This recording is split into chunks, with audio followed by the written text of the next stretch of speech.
Começa agora mais um Alesp Conecta. No Alesp Conecta de hoje, nós vamos conversar sobre comportamento da população, porque nos dias de hoje as pessoas têm dificuldade aí para aceitar esta pandemia da Covid-19. Eu recebo aqui na Rede Alesp o professor em literatura, Jaque Brandão. Seja muito bem-vindo a este Alesp Conecta, professor.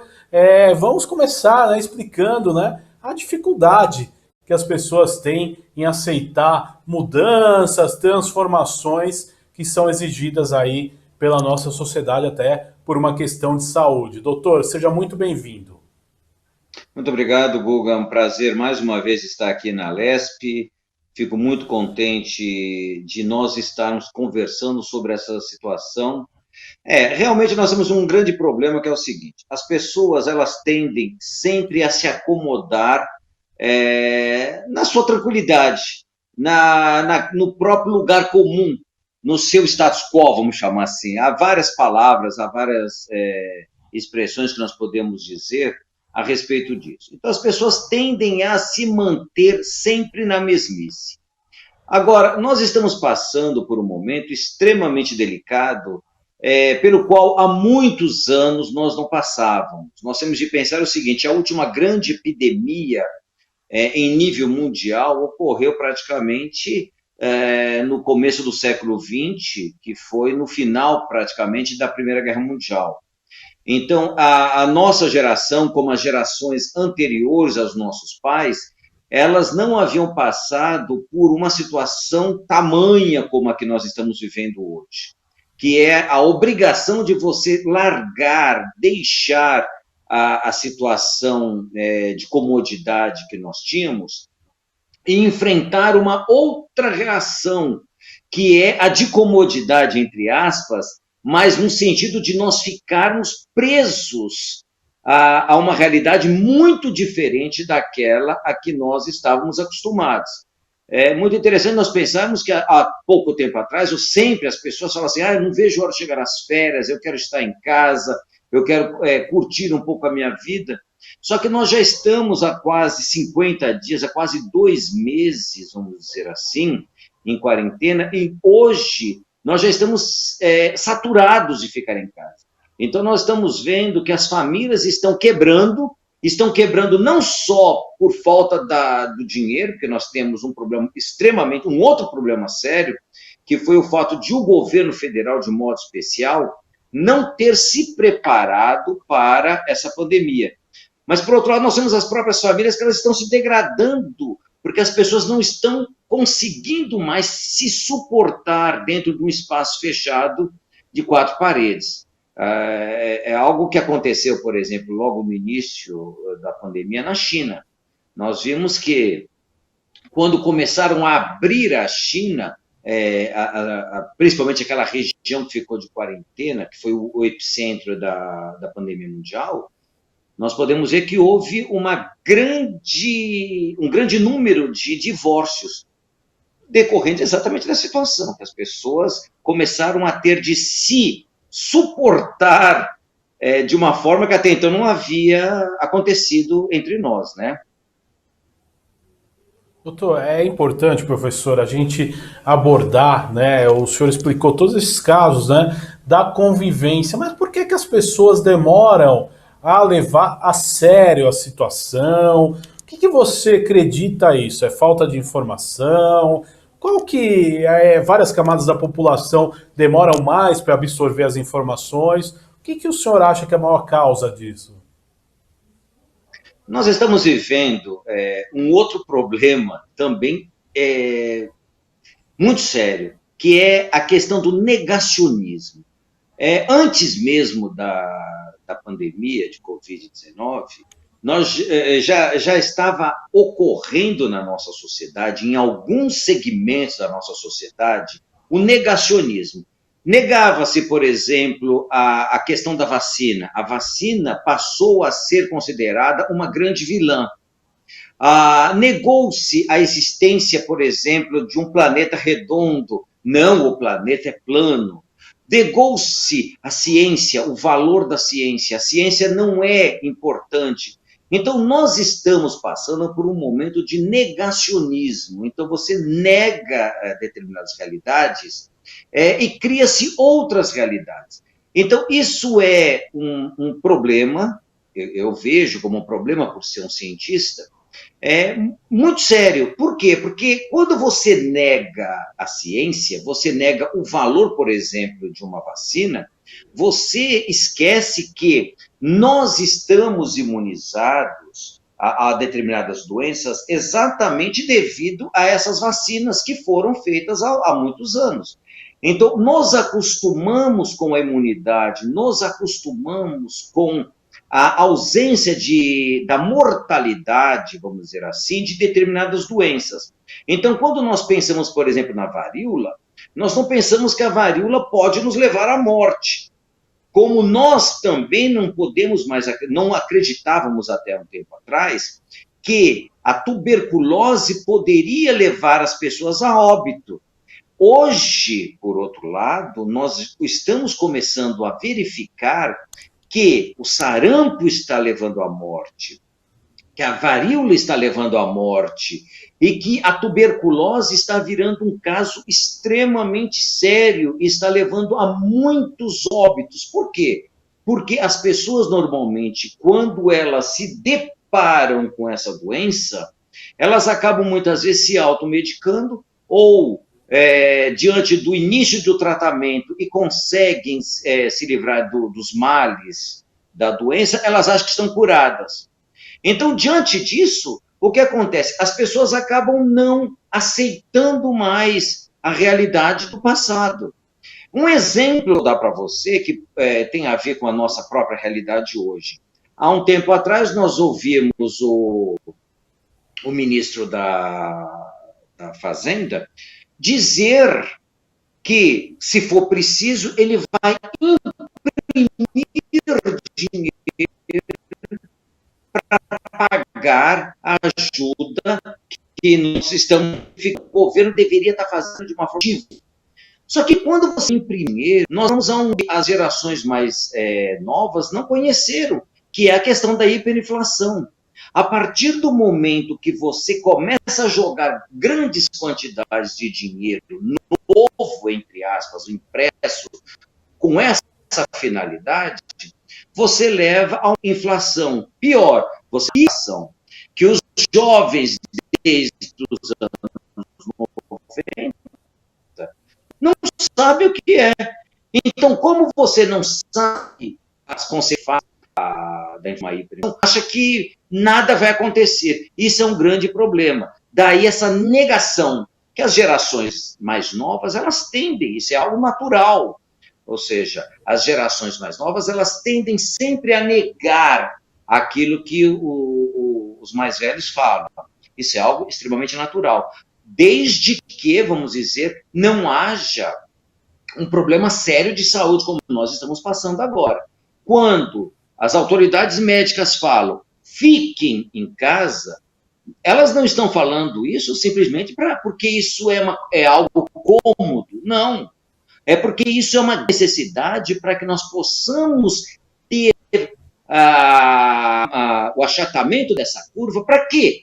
Para que nós possamos ter condições efetivas de ajudar a população. Não aconteceu, estamos vendo hoje. Nós já temos mais de 30 mil mortos, sem contar aqueles casos que não estão sendo notificados. Porque nós temos uma grande subnotificação no Brasil. E isso é extremamente triste. São 30 mil famílias, no mínimo, que estão sentindo falta daquelas pessoas, sem contar o que vem depois. Esse é o grande problema. Foi muito interessante, professor, alguns pontos que o senhor abordou e eu gostaria de, por exemplo, fazer alguns questionamentos. Por que as pessoas, por exemplo, a gente tem aquele meme famoso das pessoas carregando o caixão, por que as pessoas têm essa tendência também de levar na brincadeira coisas sérias?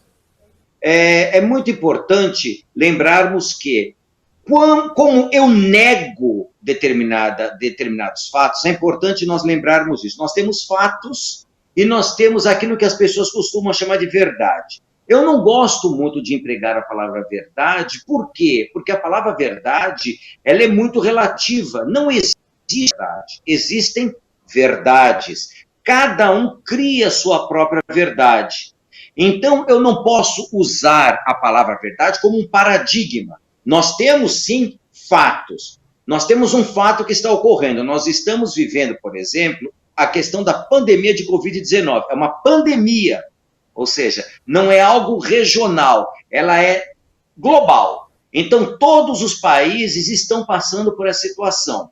Quando eu não quero aceitar o que está ocorrendo, ou porque o presidente diz que é uma gripezinha, ou porque o meu guru fala que tudo isso é mentira, porque o pastor vai dizer que Deus está ajudando, que isso é uma fantasia, ou porque o fulano tal vai dizer que isso é uma criação dos comunistas, ou sei lá, sabe do quê? O que acontece? Eu próprio crio uma realidade paralela, eu crio um outro mundo e me isolo nesse mundo. Então, eu acabo criando o que? Formas de escape. Qual é uma das grandes formas de escape? É o próprio riso, é o próprio deboche. Eu vou debochar daquilo que é verdade. Daquilo que é fato. Então, eu crio uma outra realidade, eu crio uma fantasia, um mundo de fantasia, em que, neste meu mundo, tudo que está sendo dito agora passa a ser o quê? Inverdade, passa a ser o quê? Uma falsidade. Por isso que eu nego. Nós vimos aqui no próprio, aqui em São Paulo, nós vimos, por exemplo, na Avenida Paulista, várias pessoas debochando, usando caixões na Paulista, criticando a própria morte. Poxa, como eu havia dito anteriormente, nós tivemos agora, por enquanto, mais de 30 mil mortos, dados oficiais, sem esquecer as subnotificações. Cara, como é que eu posso debochar de 30 mil mortes? Isso é algo completamente insano. Para que eu possa fazer isso, eu tenho de primeiramente negar essa realidade para mim mesmo. Então, por isso que nós temos um grupo da sociedade que está negando tudo. Ela tem de negar. Um exemplo que eu posso dar para vocês. Quando houve o nazismo, quando nós estivemos, por exemplo, na época da Segunda Guerra Mundial, e começou a mortandade, vamos dizer assim, a solução final para os judeus, num primeiro momento, o que os soldados faziam? Eles executavam os judeus em grandes covas abertas, eles praticamente obrigavam essas pessoas a abrir as suas próprias covas e matavam a tiro. Sangue frio, pá, pá, pá, pá, pá, pá, pá. Só que chegou um momento em que, por mais que as autoridades diziam que aquele homem, que aquela mulher, que aquele velho judeu, ou cigano, ou negro, ou qualquer outra etnia que fosse contra aquela situação, aquele status quo nazista, eram animais, eram ratos, você está matando, você está tirando a vida de um ente que é seu semelhante, por mais que o discurso oficial diga o contrário. Então, o que eles encontraram? Uma fórmula de matar sem as pessoas verem, que foram as câmaras de gás. Então é isso, você tem um mundo que, por mais que você negue, você vai chegar um momento que essa bolha explode. E é algo que eu estou dizendo, por exemplo, que vai acontecer no Brasil mais dia menos dia. Uma parcela grande, não minto, uma parcela pequena da população nega o que está acontecendo, vai à Paulista, não usa máscara, grita palavras de ordem contra as autoridades médicas, as autoridades constituídas do país, que estão tentando minimizar os efeitos dessa pandemia, mas mais ou menos dia, infelizmente, a bolha explode. Agora, professor, muito interessante, né? Uma questão comportamental da população. Eu gostaria que o senhor explicasse um pouquinho, né? Por que a ideologia, né, se mistura tanto, né, com a ciência, ou tentam, né, reformulando minha pergunta, misturar a ideologia com a ciência? Bom, uma coisa que é importante nós lembrarmos é a própria palavra ideologia. Quando nós falamos em ideologia, tudo na nossa vida, tudo nas relações humanas é ideologia de uma forma. É uma ideia. Então, a ideia de que fulano está trabalhando ideologicamente, você tem que tirar a ideologia, por exemplo, da escola, isso não existe.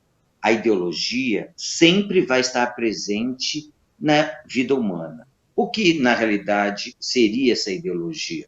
É um ponto de vista daqueles que estão no poder. Então, nós temos de pensar isso.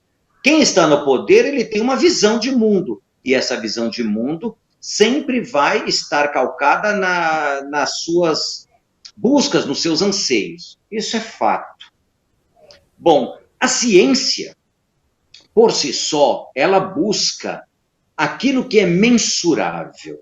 E aí vem a questão da ciência e da fé, que é o que nós estamos vendo de uma forma muito intrigante, vamos dizer assim, em nossa realidade presente. Quando nós estamos vendo, por exemplo, líderes religiosos questionarem a ciência, eles esquecem o seguinte: a ciência, ela existe em função do bem comum. Só que sempre foi assim? Não necessariamente. Porque a ciência, ela não é dogmática. A ciência não pode se prender a dogma, diferentemente, por exemplo, da teologia ou diferentemente da religião. A partir do momento em que a ciência passa a ser dogmática, ela deixa de ser ciência e ela passa a ser religião. Porque a religião, ela é dogmática. A religião, ela tem uma crença em que você ou acredita ou você está fora. A ciência não. A ciência, ela busca continuamente o quê? Se reencontrar e se descobrir. No final do século XIX, início do século XX, por exemplo, acreditava-se, por exemplo, que havia diferença entre os homens. Por exemplo, que os brancos eram superiores aos negros, que os brancos eram superiores aos indígenas, aos asiáticos, e aí vai. Acreditava-se isso, a ciência buscava isso. A partir dessa comprovação, entre aspas, da ciência, que houve toda uma doutrina genocida que buscou exterminar determinados povos por serem inferiores a outros. Que nós chegamos, que nós vimos, por exemplo, que ocorreu na Segunda Guerra Mundial, que ocorreu, por exemplo, na Guerra da Bósnia, até há pouco tempo, e que ocorre hoje, quando você vê um policial lá nos Estados Unidos como pisando com o joelho, pisando não, sufocando um negro até a morte, como existe aqui no Brasil. Quantos negros são mortos porque há determinadas pessoas, determinados homens do poder acreditam que são superiores a eles. Só que a ciência provou que isso é uma falácia. Não existem, primeiro, não existem raças humanas. Nós temos, segundo a ciência, hoje, uma única raça humana. Não é a mudança da pele que vai diferenciar um homem do outro, porque sob a pele todos somos iguais. Então, a ciência, ela tem de ter essa humildade de dizer, opa, erramos. Por quê? Porque a ciência não é dogmática, entendeu? Então, a ciência não pode ser dogmática. Ela é passível de erro. Quando a ciência passa a ser dogma, volto a dizer, ela não é ciência, ela é religião. Interessante, professor. Agora, o fato, né? O comportamento do ser humano. Uma vez que uma mentira, né, é contada muitas vezes, a pessoa acredita tanto naquilo, ela serve de conforto para ela. Por exemplo, isso aqui é uma gripezinha, não vai me pegar, não vai pegar minha família. Você acha que a pessoa desenvolve uma resistência realmente e não sofre o que de repente quem está se cuidando, tomando todos os cuidados, com medo que um parente se contamine. É verdade isso, doutor? O que acontece é o seguinte: nós esquecemos muitas vezes que a nossa cabeça, o nosso cérebro, ele tem um poder muito grande. E tem realmente um poder muito grande. Então é óbvio, infelizmente, quando nós nos deparamos com uma pandemia como a que nós estamos vivenciando neste momento, muitas pessoas acabam, infelizmente, morrendo, elas começam a morrer, a princípio com a própria depressão. Então ela acaba ficando de uma tal forma tão deprimida, com tanto medo, com tanto medo, com tanto medo, que ela acaba sofrendo as consequências, muitas vezes sem ter até o vírus. Isso é possível, sim. Só que nós temos de pensar o seguinte: o Covid-19 é um vírus extremamente agressivo e extremamente, como é que a gente pode falar? Contaminante. Então, Ainda, né? rapidamente, ele pode simplesmente contaminar várias pessoas. Infelizmente, as pessoas, muitas vezes, elas se deixam levar de uma tal forma pelas fake news, por exemplo, como nós já temos falado em alguns textos, que ela cria realmente um mundo próprio, como havia dito. Ela cria esse mundo. Ela não vai aceitar a realidade como ela é. Ela não aceita o fato como ele é. Pelo contrário, ela vai criar, como eu havia dito, um paramundo, que é um mundo que vai caminhar paralelo a este mundo real. E quando eu me deparo com uma realidade, ou com uma realidade minto, com um fato, que eu acredito que seja um fato, que é uma notícia, por exemplo, uma fake news qualquer, se aquela fake news propaga aquilo que eu próprio acredito, pronto, aquilo se transforma numa realidade, aquilo se transforma na minha verdade, porque ela simplesmente está o quê? Mostrando aquilo em que eu acredito. Acabou. Então, por isso que nós poderíamos até dizer que para algumas pessoas pode, entre aspas, ser uma gripinha, mas não necessariamente para todas, porque nós sabemos que a letalidade do Covid-19 não é assim tão alta. A grande problema há uma grande letalidade no Covid-19, mas também há uma grande proliferação dessa virose.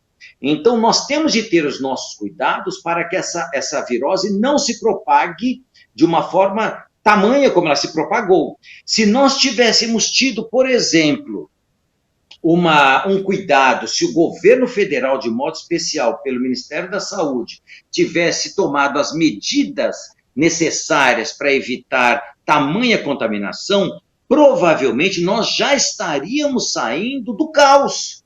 Porque, como eu havia dito, nós já estamos quase há 60 dias. Algumas pessoas estão há quase 60 dias presas em suas casas, sem poder se deslocar, sem poder sair. Agora, se grande parte da população tivesse acompanhado isso, ou se as autoridades sanitárias do país tivessem aceitado isso, não negado veementemente, como negaram e ainda estão negando, nós não teríamos, talvez, um número tão grande de óbitos. Ou provavelmente nós saberíamos o número real de óbitos, porque até então nós não sabemos quantas pessoas efetivamente morreram. 30 mil, 40 mil, 50 mil, a gente não sabe. Para professor, é interessante também abordar dois assuntos com o senhor que são muito parecidos. Primeiro, né, a influência das fake news no momento em que nós vivemos. E no outro, né, por exemplo, a questão psicológica da divulgação das informações. Por exemplo, num vírus onde 95% das pessoas vão sobreviver e a taxa de letalidade média no mundo é 5%, algumas pessoas gostam de falar, foram recuperados não sei quantos. Se a letalidade é de 5%, né, é meio que um jogo de números dizer você vai recuperar 95%, a maioria, quer dizer, isso não apaga o número de mortos, né? Então eu gostaria que o senhor fizesse uma analogia aí nessa questão, né, de tentar meio que confundir os números, né? Porque essa questão dos recuperados parece óbvia. Se 95% da população vai se recuperar, então isso não vai apagar os 5% de mortes que nós temos, né? Isso daí é uma forma também, muitas vezes perversa, que as pessoas estão utilizando, de modo especial, grupos religiosos, pelo que eu ando vendo, e grupos também empresariais, e grupos políticos, que eles usam essa ideia da taxa de recuperação. Cara, como você mesmo disse, 5% da nossa população pode morrer e efetivamente vai morrer devido ao coronavírus, devido ao Covid-19. Poxa, quando se fala em recuperados, até que ponto esses caras são realmente recuperados? Nós temos de pensar o seguinte: muitas pessoas esquecem que elas não vão ter sequelas alguma. Só que muitos daqueles ditos recuperados vão carregar diversas sequelas que nós não sabemos ainda. Nós não temos ideia ainda da gravidade dessa pandemia. Nós não temos ainda certeza de absolutamente nada da letalidade do próprio vírus. Obviamente que, entre aspas, o número de pessoas que vai morrer é um número pequeno em relação, por exemplo, à gripe espanhola, se nós pararmos para pensar. Só que nós temos de pensar o seguinte: isso não me atinge até o momento em que membros da minha família tiverem tido a doença, tiverem sofrido as consequências. Porque as pessoas estão num jogo, numa espécie de roleta russa. Eu dou um tiro, de repente eu posso não ser atingido, mas como eu posso ser atingido? Cara, a vida, infelizmente, não funciona assim. Então, quando nós falamos, há um número grande de recuperados, por que as pessoas falam isso? Simplesmente para dar uma falsa esperança para as pessoas, para simplesmente dizerem: olha, 5% morre, mas 30% se recupera. Não é bem assim que deveria funcionar. Cada vida humana tem um papel muito importante. Cada vida humana é muito importante, porque cada vida humana é um mundo. Então, nós estamos numa situação que nós estamos pensando o seguinte: já só foram 10 mil pessoas, só foram 15 mil pessoas, só foram 20, só foram 30, só foram 40, de repente nós vamos ter quase 100, 200 mil pessoas que vão morrer. É uma coisa muito interessante, porque nós pensamos o seguinte: quando nós tivemos, por exemplo, os aviões que atingiram o World Trade Center, as pessoas ficaram chocadas. Nossa, 4 mil pessoas, 3 mil pessoas morreram na hora, instantaneamente. Falou-se tanto. A partir disso daí, nós tivemos consequências gravíssimas, como foi a Guerra do Golfo. Então, quantas pessoas morreram por causa da invasão do Iraque naquele primeiro momento? Porque dizia-se que o Saddam Hussein havia feito isso. E depois foram descobrir que não havia sido Saddam Hussein, havia sido fulano, que foram atrás. Então, olha as consequências das mortes que tiveram depois. Então, nós viramos, nos transformamos e transformamos as pessoas em meros números. Isso é extremamente triste. Nós estamos banalizando as mortes porque muitas vezes nós não queremos que elas nos atinjam. Grupos, como eu disse, empresariais, grupos religiosos querem abrir seus comércios simplesmente porque eles estão com prejuízo. Agora, a vida não é bem assim. Se nós pudéssemos realmente, efetivamente, tivéssemos feito a lição de casa, vamos ficar em casa. O governo federal tem a obrigação de sustentar durante um tempo essas pessoas, como teria obrigação também de sustentar os empresários no primeiro momento. Não, simplesmente fizeram a coisa completamente errada, negaram. É uma gripezinha. Não, isso não equivale a nada. 10 mil pessoas, 5, e daí? Eu não sou coveiro. Pessoal, isso realmente é algo extremamente triste, porque deixamos de ser gente, passamos a ser números. Então, tratamos o outro como uma vida de segunda classe, de segunda linha. Infelizmente, muitas pessoas que têm um poder aquisitivo mais alto acreditam ainda que, caso tenham isso, elas estão livres. Não necessariamente, porque era a função do Estado já estar tomando conta das UTIs, porque daqui a pouco o SUS vai eclodir, não vai ter mais, não haverá mais leito. As pessoas já estão fazendo isso. Os próprios médicos, ao chegar o paciente, ele vai ter que escolher quem vai viver e quem vai morrer. Isso é extremamente perverso, isso é extremamente doentio. Então, quando nós falamos, por exemplo, que os nazistas foram perversos, não, os nazistas foram horríveis, foram monstros, será que nós não estamos nos transformando em monstros também? Quantos pseudo-profetas ou pseudo-religiosos que gritam para a abertura das igrejas estão fazendo a mesma coisa? Estão pensando somente no dízimo, estão pensando simplesmente no dinheiro que vai entrar. Estão pouco se importando com as vidas que podem ser perdidas daqueles que estão ali. Então, é óbvio o que eu tenho de fazer. Tenho de negar. Veementemente, tenho de negar. Eu tenho de negar que a ciência é verdadeira. Eu tenho de negar que essa doença mata. Eu tenho de negar a existência do vírus. Enquanto eu nego, eu vou proliferando essas inverdades. Eu vou dizendo, olha, o vírus é mentiroso. Olha, Deus vai nos proteger. Vem à igreja. Eu vou vender para você o que? Uma água santa. Essa água santa vai fazer com que o vírus não exista. Que você pague R$1.000. Pelo amor de Deus! Onde está o Ministério Público que não manda para a cadeia essas pessoas que estão vendendo essa falsa ilusão? E muitas pessoas estão acreditando. Então, isso é um problema extremamente sério das autoridades sanitárias do nosso país, das autoridades políticas do nosso país. E nós estamos caminhando, eu volto a dizer, nós estamos caminhando no Brasil para uma hecatombe. E as pessoas não estão levando a sério isso. Daí esse número de fake news que está, além de destruir todo um trabalho sério que está sendo feito, está fazendo com que as pessoas que estão na linha de frente sofram as consequências primeiramente do que nós.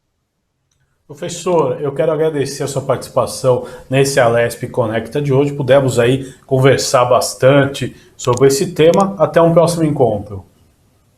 Eu agradeço muito, Guga, a participação de vocês e a oportunidade de mais uma vez estar na casa. Muito obrigado.